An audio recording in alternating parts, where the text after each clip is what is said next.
أعوذ بالله من الشيطان الرجيم. بسم الله الرحمن الرحيم. أتى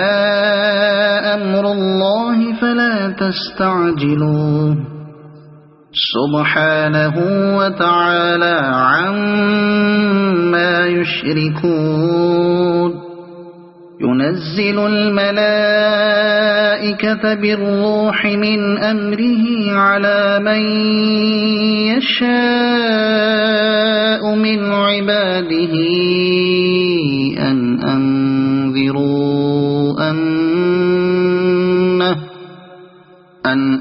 أنذروا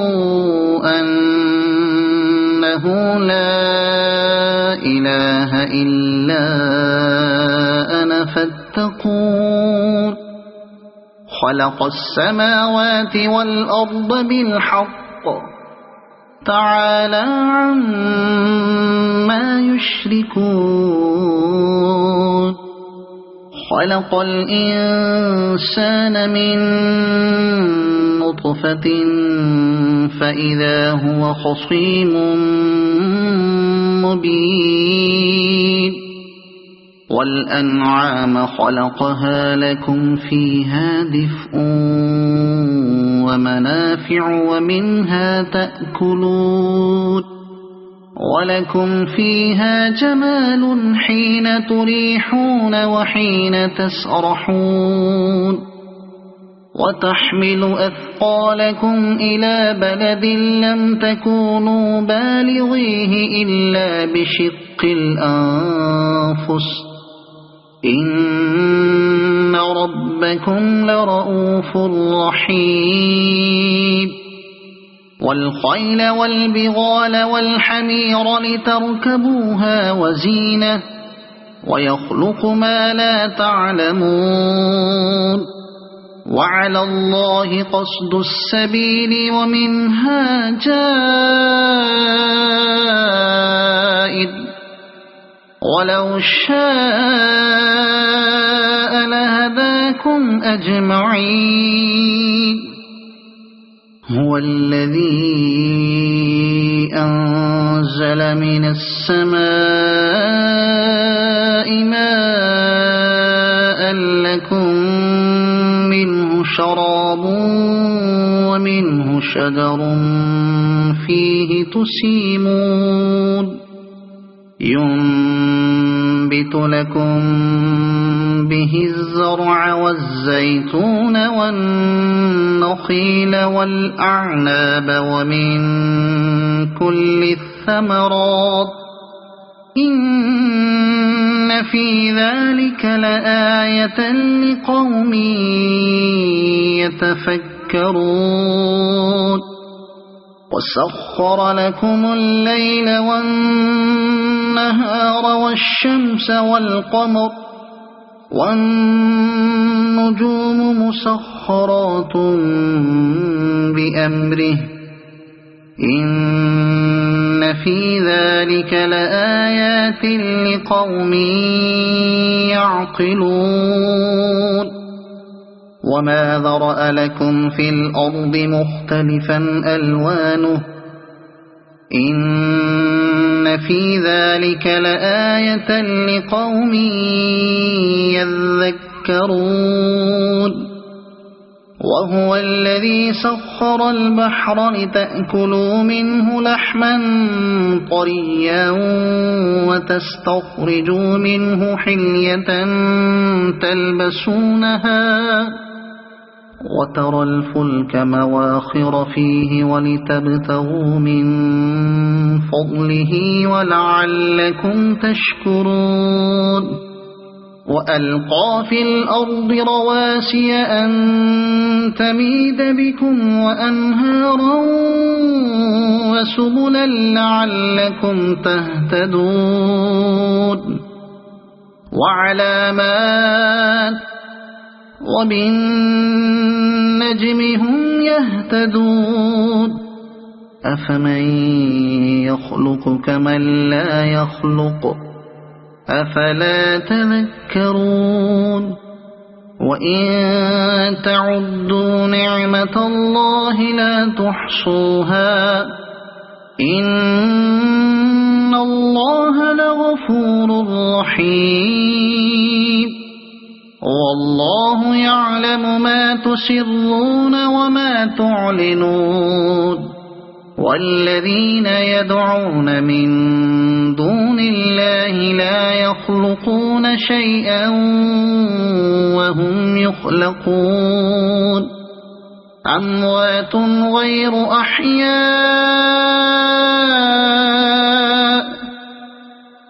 وما يشعرون أيان يبعثون إلهكم إله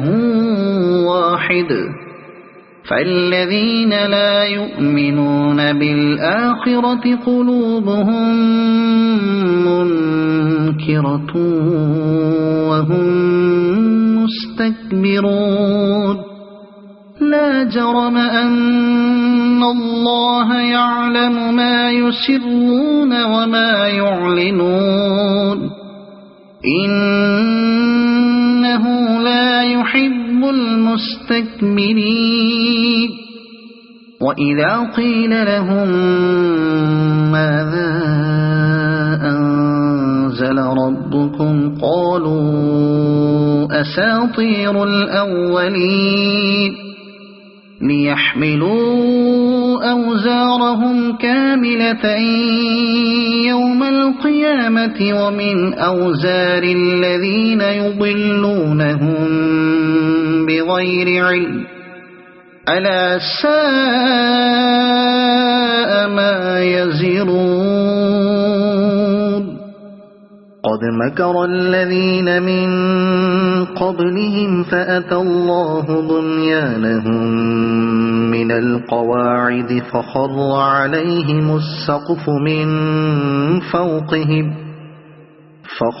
عليهم السقف من فوقهم وأتاهم العذاب من حيث لا يشعرون ثم يوم القيامة يخزيهم ويقول أين شركائي الذين كنتم تشاقون فيهم قال الذين أوتوا العلم إن الخزي اليوم والسوء على الكافرين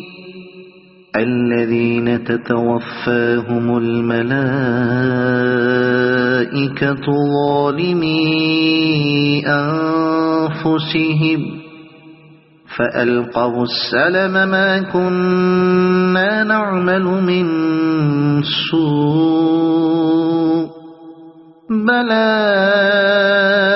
إن الله عليم بما كنتم تعملون فادخلوا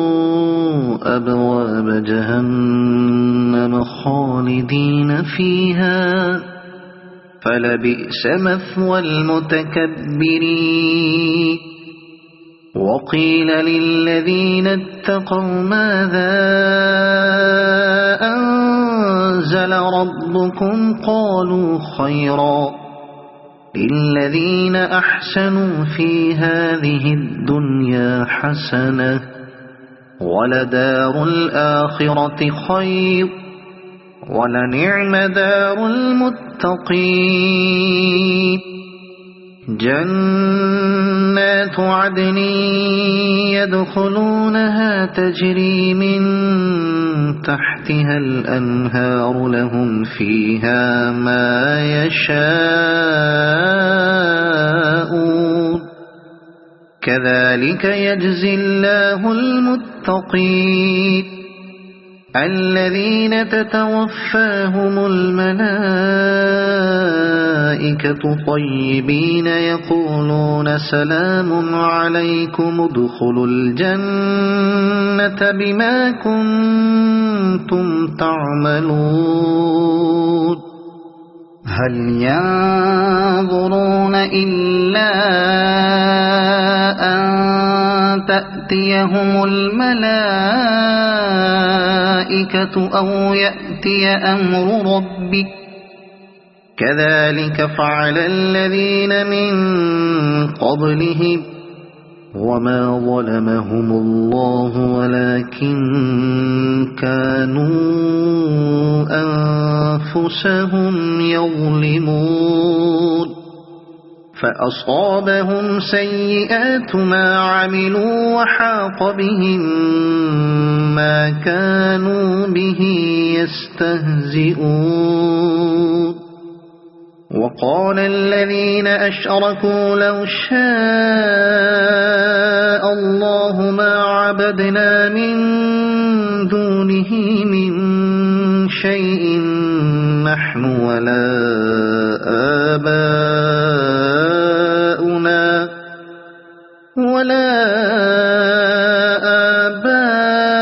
آباؤنا ولا حرمنا من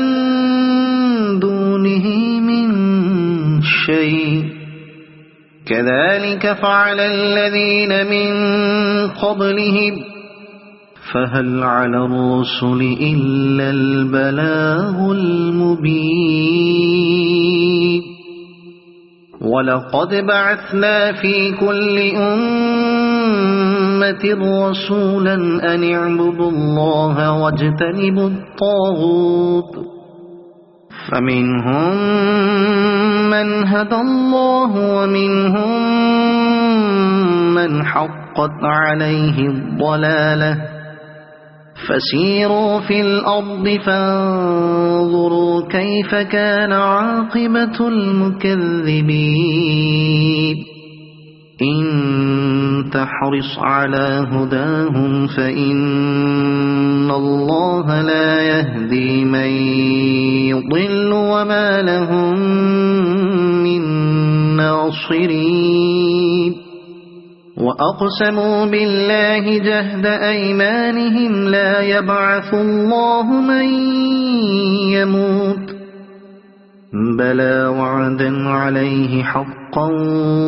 ولكن أكثر الناس لا يعلمون ليبين لهم الذي يختلفون فيه وليعلم الذين كفروا أنهم كانوا كاذبين إنما قولنا لشيء إذا أردناه أن نقول له كن فيكون والذين هاجروا في الله من بعد ما ظلموا لنبوئنهم في الدنيا حسنة ولأجر الآخرة أكبر لو كانوا يعلمون الذين صبروا وعلى ربهم يتوكلون وما أرسلنا من قبلك إلا رجالا نوحي إليهم فاسألوا أهل الذكر إن كنتم لا تعلمون بالبينات والزبر وأنزلنا إليك الذكر لتبين للناس ما نزل إليهم ولعلهم يتفكرون أفأمن الذين مكروا السيئات أن يخسف الله بهم الأرض أو يأتيهم العذاب من حيث لا يشعرون أو يأخذهم في تقلبهم فما هم بمعجزين أو يأخذهم على تخوف فإن ربكم لرؤوف رحيم أولم يروا إلى ما خلق الله من شيء يتفيأ ظلاله عن اليمين والشمائل سجدا لله وهم داخرون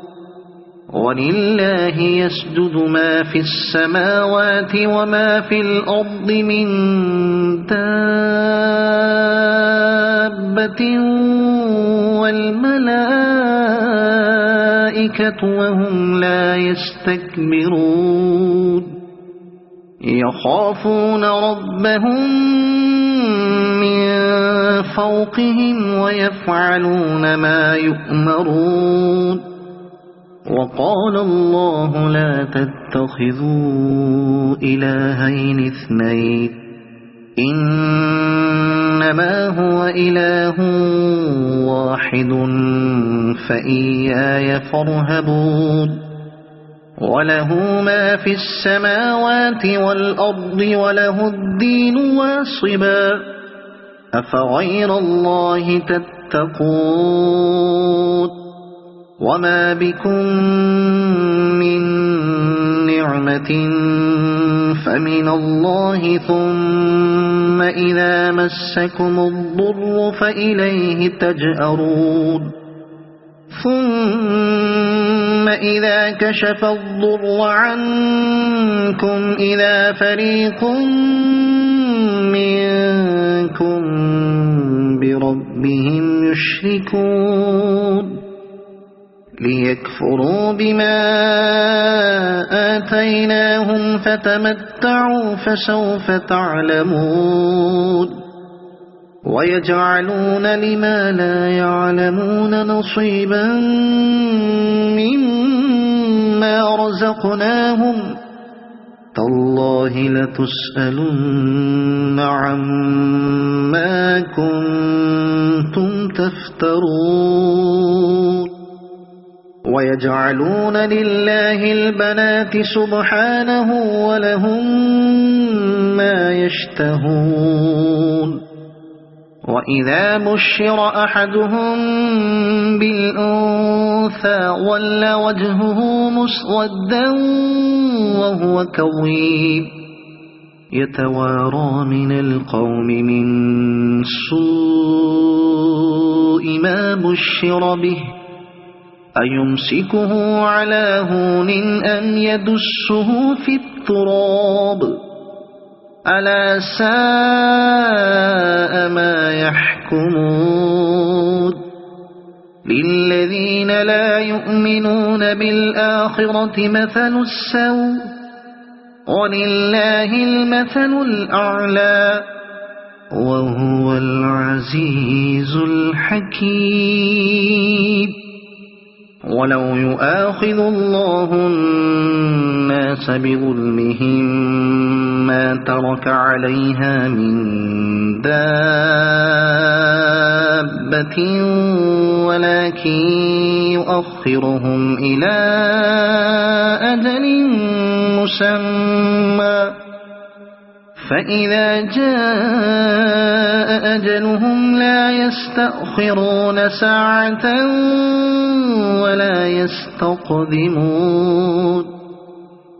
ويجعلون لله ما يكرهون وتصف ألسنتهم الكذب أن لهم الحسنى لا جرم أن لهم النار وأنهم مفرطون تالله لقد أرسلنا إلى أمم من قبلك فزين لهم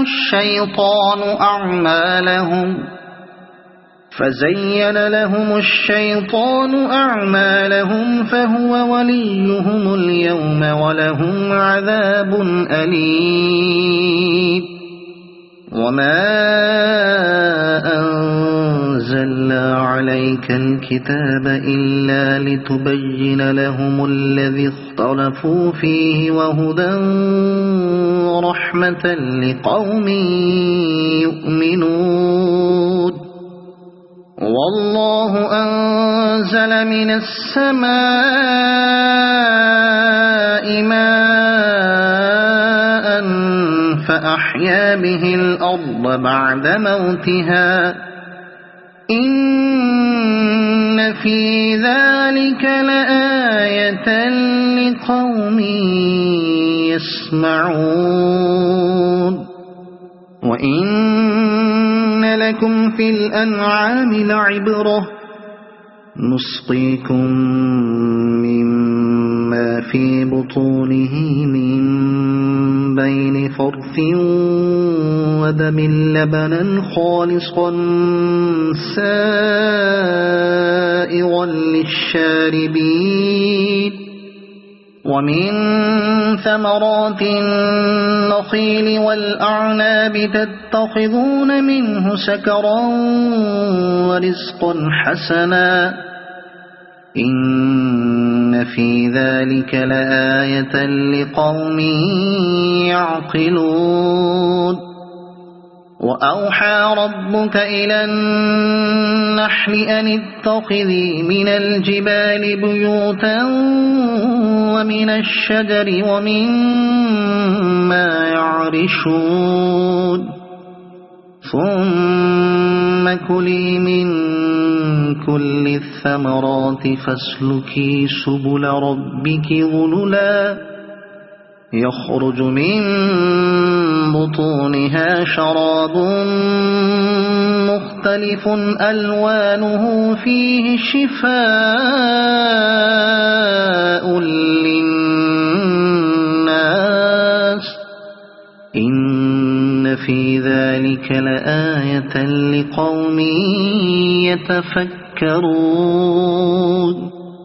والله خلقكم ثم يتوفاكم ومنكم من يرد إلى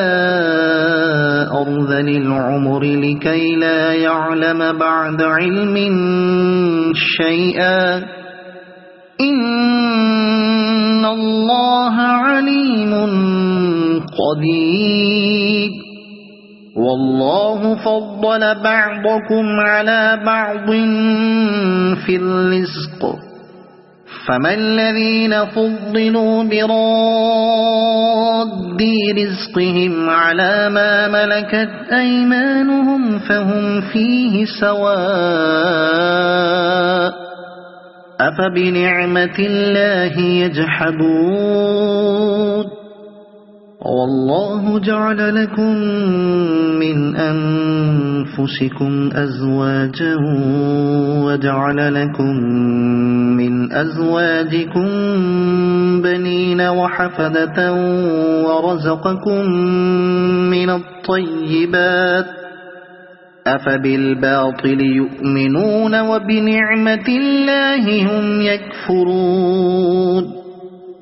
ويعبدون من دون الله ما لا يملك لهم رزقا من السماوات والأرض شيئا ولا يستطيعون فلا تضربوا لله الأمثال إن الله يعلم وأنتم لا تعلمون ضرب الله مثلا عبدا مملوكا لا يقدر على شيء ومن رزقناه منا رزقا حسنا فهو ينفق منه سرا وجهرا هل يستوون الحمد لله بل أكثرهم لا يعلمون وضرب الله مثلا رجلين أحدهما أبكم لا يقدر على شيء وهو كل على مولاه أينما يوجهه لا يأت بخير هل يستوي هو ومن يأمر بالعدل وهو على صراط مستقيم ولله غيب السماوات والأرض وما أمر الساعة إلا كلمح البصر أو هو أقرب إن الله على كل شيء قدير والله أخرجكم من بطون أمهاتكم لا تعلمون شيئا وجعل لكم السمع والأبصار والأفئدة لعلكم تشكرون ألم يروا إلى الطير مسخرات في جو السماء ما يمسكهن إلا الله إن في ذلك لآيات لقوم يؤمنون والله جعل لكم من بيوتكم سكنا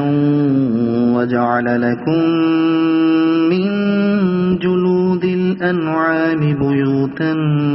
تستخفونها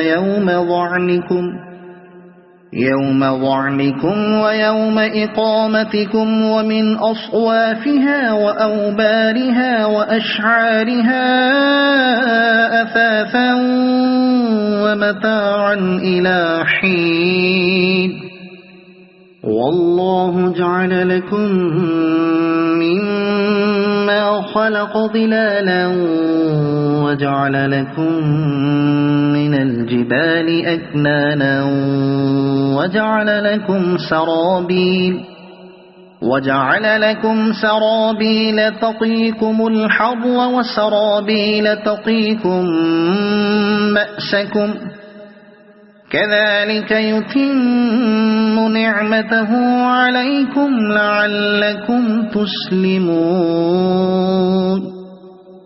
فإن تولوا فإنما عليك البلاغ المبين يعرفون نعمة الله ثم ينكرونها وأكثرهم الكافرون ويوم نبعث من كل أمة شهيدا ثم لا يؤذن للذين كفروا ولا هم يستعتبون وإذا رأى الذين ظلموا العذاب فلا يخفف عنهم ولا هم ينظرون وإذا رأى الذين أشركوا شركاءهم قالوا ربنا هؤلاء شركاؤنا الذين كنا ندعو من دونك فألقوا إليهم القول إنكم لكاذبون وألقوا إلى الله يومئذ السلم وضل عنهم ما كانوا يفترون الذين كفروا وصدوا عن سبيل الله زدناهم عذابا فوق العذاب بما كانوا يفسدون ويوم نبعث في كل أمة شهيدا عليهم من أنفسهم وجئنا بك شهيدا على هؤلاء ونزلنا عليك الكتاب تبيانا لكل شيء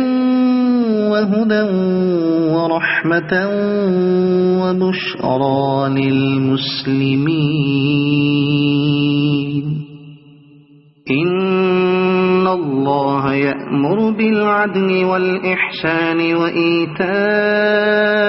ذي القربى وينهى عن الفحشاء والمنكر والبغي يعظكم لعلكم تذكرون وأوفوا بعهد الله إذا عاهدتم ولا تنقضوا الأيمان بعد توكيدها وقد جعلتم الله عليكم كفيلا إن الله يعلم ما تفعلون ولا تكونوا كالتي نقضت غزلها من بعد قوة أنكاثا تتخذون أيمانكم دخلا بينكم أن تكون أمة هي أربى من أمة إنما يبلوكم الله به وليبينن لكم يوم القيامة ما كنتم فيه تختلفون ولو شاء الله لجعلكم أمة واحدة ولكن يضل من يشاء ويهدي من يشاء ولتسألن عما كنتم تعملون ولا تتخذوا أيمانكم دخلا بينكم فتزل قدم بعد ثبوتها وتذوقوا السوء بما صددتم عن سبيل الله ولكم عذاب عظيم ولا تشتروا بعهد الله ثمنا قليلا إنما عند الله هو خير لكم إن كنتم تعلمون ما عندكم ينفد وما عند الله باق ولنجزين الذين صبروا أجرهم بأحسن ما كانوا يعملون من عمل صالحا من ذكر أو أنثى وهو مؤمن فلنحيينه حياة طيبة ولنجزينهم أجرهم بأحسن ما كانوا يعملون فإذا قرأت القرآن فاستعذ بالله من الشيطان الرجيم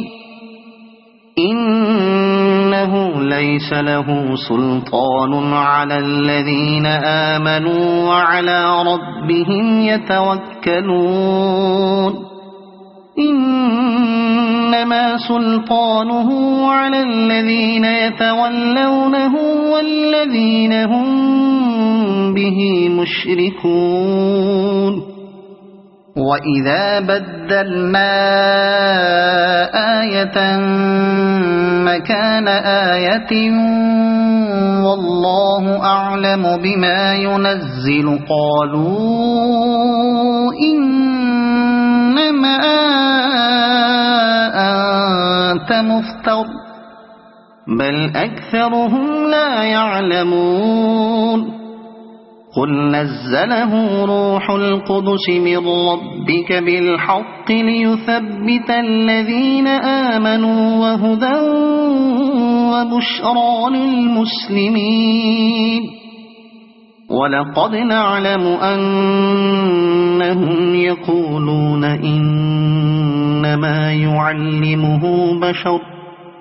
لسان الذي يلحدون إليه أعجمي وهذا لسان عربي مبين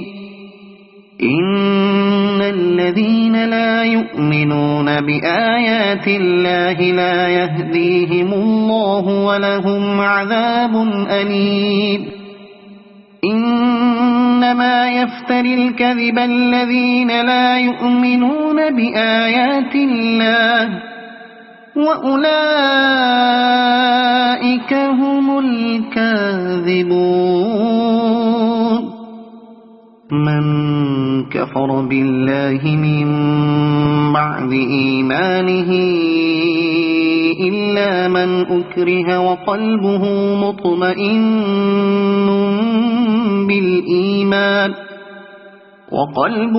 مطمئن بالإيمان ولكن من شرح بالكفر صدرا فعليهم غضب من الله ولهم عذاب عظيم. ذلك بأنهم استحبوا الحياة الدنيا على الآخرة وأن الله لا يهدي القوم الكافرين. أولئك الذين طبع الله على قلوبهم وسمعهم وأبصارهم وأولئك هم الغافلون. لا جرم أنهم في الآخرة هم الخاسرون. ثم إن ربك للذين هاجروا من بعد ما فتنوا ثم جاهدوا وصبروا إن ربك من بعدها لغفور رحيم. يوم تأتي كل نفس تجادل عن نفسها وتوفى كل نفس ما عملت وهم لا يظلمون. وضرب الله مثلا قرية كانت آمنة مطمئنة يأتيها رزقها رغدا من كل مكان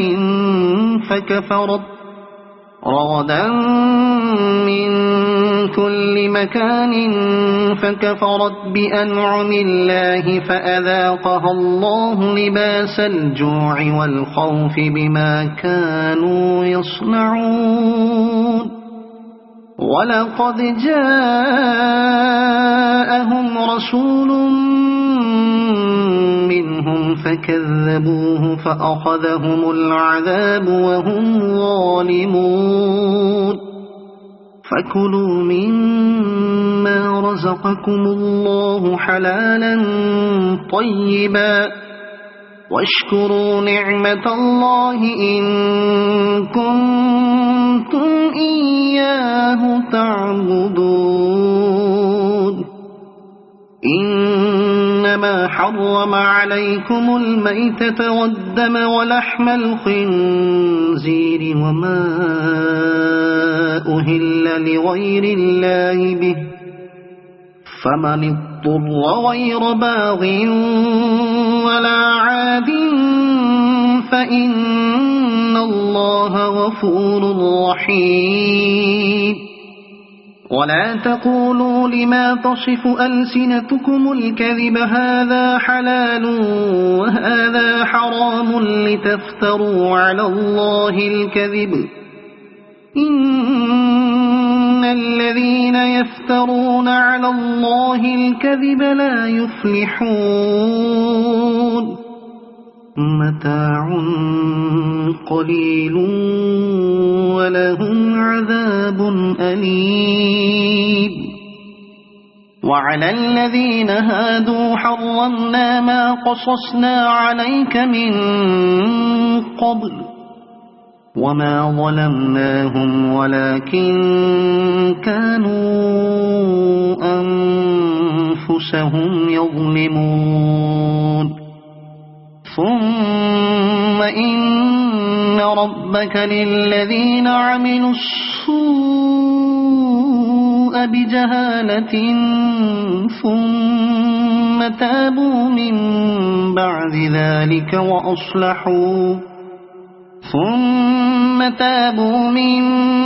بعد ذلك وأصلحوا إن ربك من بعدها لغفور رحيم إن إبراهيم كان أمة قانتا لله حنيفا ولم يك من المشركين شاكرا لأنعمه اجتباه وهداه إلى صراط مستقيم وآتيناه في الدنيا حسنة وإنه في الآخرة لمن الصالحين ثم أوحينا إليك أن اتبع ملة إبراهيم حنيفا وما كان من المشركين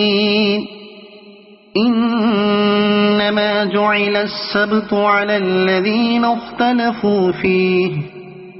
وإن ربك ليحكم بينهم يوم القيامة فيما كانوا فيه يختلفون ادع إلى سبيل ربك بالحكمة والموعظة الحسنة وجادلهم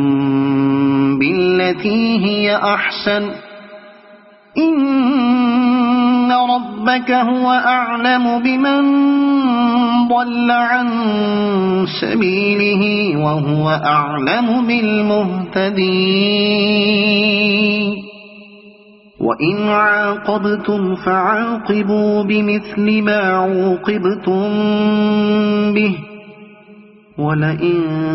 صبرتم لهو خير للصابرين واصبر وما صبرك إلا بالله ولا تحزن عليهم ولا تك في ضيق مما يمكرون إن الله مع الذين اتقوا والذين هم محسنون صدق الله العظيم.